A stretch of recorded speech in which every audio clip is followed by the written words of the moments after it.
Hi, it's Cameron here with your chamber roll-up for our Sunday video edition. Joining me today, I have Dr. Trevin Stratton, who's the Chief Economist and Vice President of Policy at the Canadian Chamber of Commerce. Hi, Trevin, how are you? I'm doing well. How are you, Cameron? I'm very well, thanks for asking. I can see you're at home.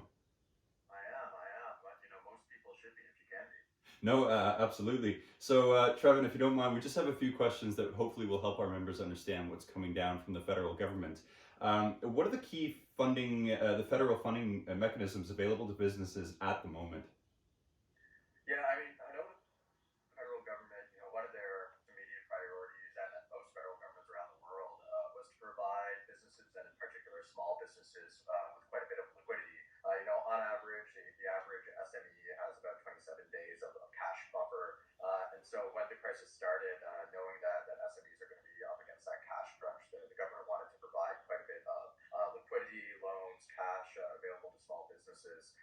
So they've announced the Business Credit Availability Program, or BCAP, as we're calling it here in Ottawa. That's going to be supported by BDC and EDC, and funding is going to be available through those applications.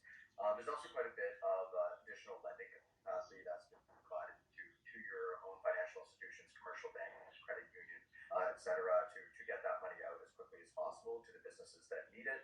And obviously, there's been the big announcement of a wage subsidy as well. And so that's to be able to support small businesses when it comes to their payroll as well. And apart from funding mechanisms, there are some other liquidity options available, right, in terms of Canada Revenue Agency deferring for many months the payment of any income tax amount that become owing, between March and September. The delay or postponement of the deadline for HST and GST tax remittances. So hopefully that should be able to provide small businesses with a little bit of extra cash to at least bridge them through the crisis itself. Excellent. Yeah, and I know that a lot of that information is coming up and very fast. So, what does that 75% wage subsidy look like, and how is the Chamber Network advocating for its improved access or clarity? Yeah, absolutely. And maybe it'll be useful to take you through the timeline a little bit, because it's been a bit of a roller coaster. So what was initially announced in the government's fiscal package was a 10% wage subsidy, 10% of remuneration paid up to a maximum of, I think it's around 1375 per employee, and a maximum of $25,000 per employer that they were able to access of that funding. Obviously, that left a little bit to be desired. 10% of wages up to $25,000 is certainly helpful for many businesses, but a lot more was needed. And so after that, the government announced this 75% wage subsidy. But the way to access it is having a 30% drop in your revenues year over year from last year to this year. And so, we are certainly happy about a lot of things when it comes to the wage subsidy. Number one, that they did top it up to 75%. Mhm. That does include, or you only have access to that if you have a 30% drop in revenue. Also, that's not only available to small businesses, it's available to businesses of all sizes. And there's also no cap on the amount of money each employer can access as well.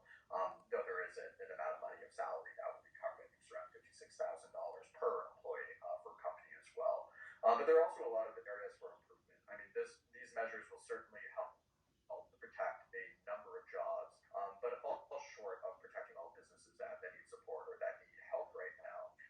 Number one, that 30% threshold of a drop in revenue can be a problem.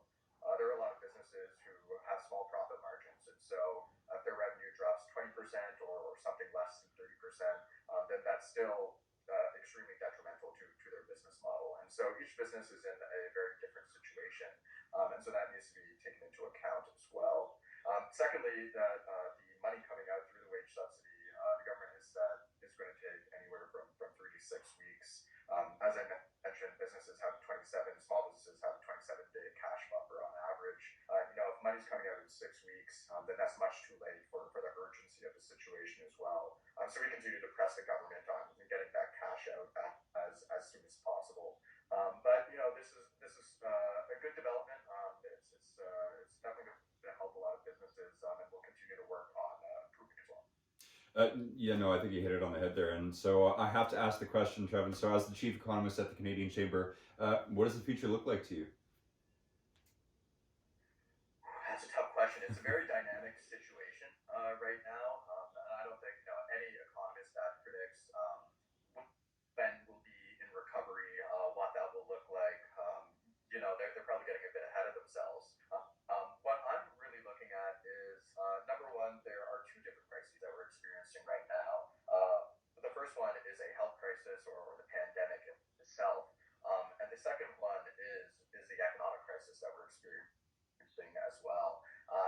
things are obviously very closely tied together, but I don't want to assume that once that health crisis abates, that the economic crisis will suddenly go away.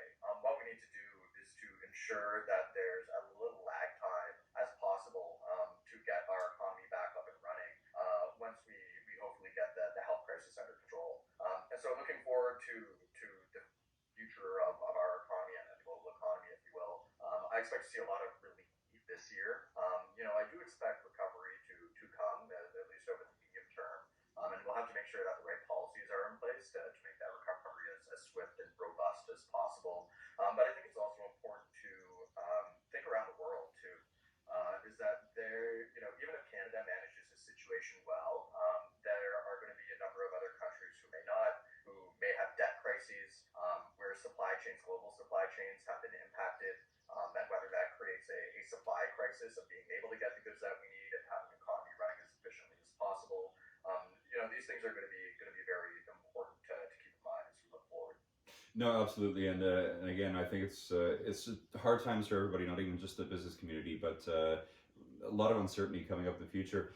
Trevin, I have to ask, as you're an economist, but you're also part of the Chamber Network. So why is the Chamber now more than ever a more vital tool for businesses to certainly engage with?